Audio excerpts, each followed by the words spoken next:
The wild strawberry, also called Fragaria virginiana, is an herbaceous perennial plant native to North America.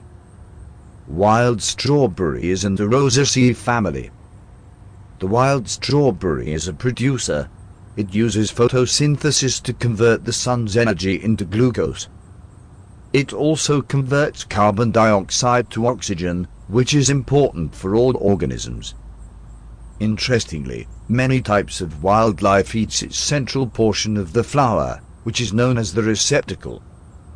Cultivated strawberries found in stores are hybrid crosses between Fragaria virginiana and Fragaria chiloensis. Distinguishing features. Wild strawberries are very easy to spot as their leaves have toothed edges and hairy undersides.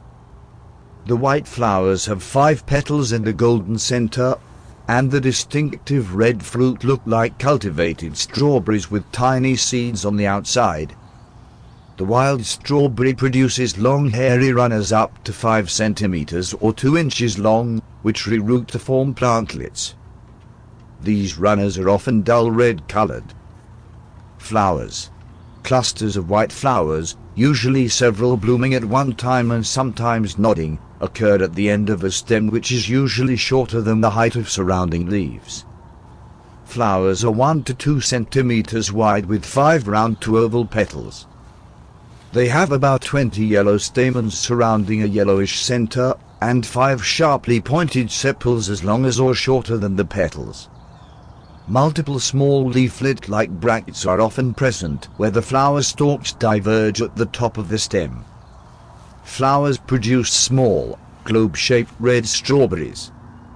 The tiny seeds attached in shallow pits on the berry surface. Leaves. This plant typically consists of several trifoliate leaves at the tips of long hairy petioles. The leaves are green on top and pale green underneath.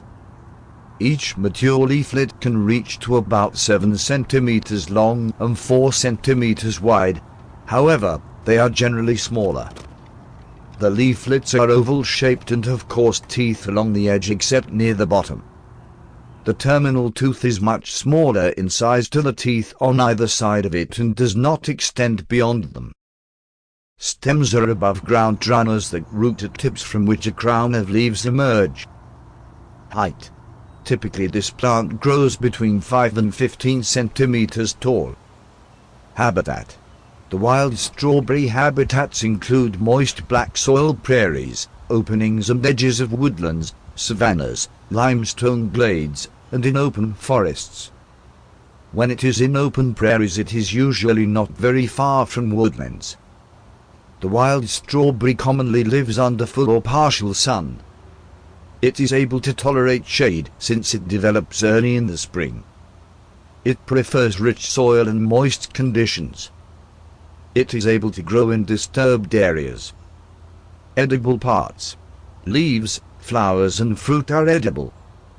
The fruit is often hard to find as they are a tasty treat for wildlife. Many say that the taste of the wild strawberry is by far superior to the cultivated berry due to its sweet flavor. Leaves can be used in teas, salads, or in sandwiches. Other name: scarlet strawberry. Similar plants: woodland strawberry.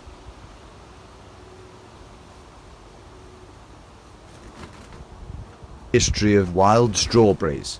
Wild strawberries are not uncommon in backyard gardens. They tend to crop up along fence lines in particular. These tiny, wild original strawberries look like their domesticated counterparts, but they lack the size and, sometimes, the sweetness. Still, they may be worth harvesting, and it is certainly worth learning some of the fascinating wild strawberry history. The history of wild strawberries begins thousands of years ago. Various types of strawberry are native all over the world. In ancient South America, they were used for trading, while in North America they were medicinal and used to promote fertility. Wild strawberries were used as early as 5,000 years ago as medicine in Asia. The leaves were used to make a detoxifying and anti-aging tea. In ancient Rome, The wild berries treated bad breath and digestive issues. In North America, the native wild strawberry is Fragaria virginiana. It is small but was taken to France in the 1600s to be bred with the South American native Fragaria chilioensis, to create what would become the modern garden strawberry that we know today. The creation was accidental, but it resulted in a new species that grew vigorously and produced large, tasty berries. Wild strawberry history continues as this resulting cross made its way back to North America in the late 1700s. It had become popular in Europe and found similar enthusiasm in the New World, becoming an established crop by the early 1800s.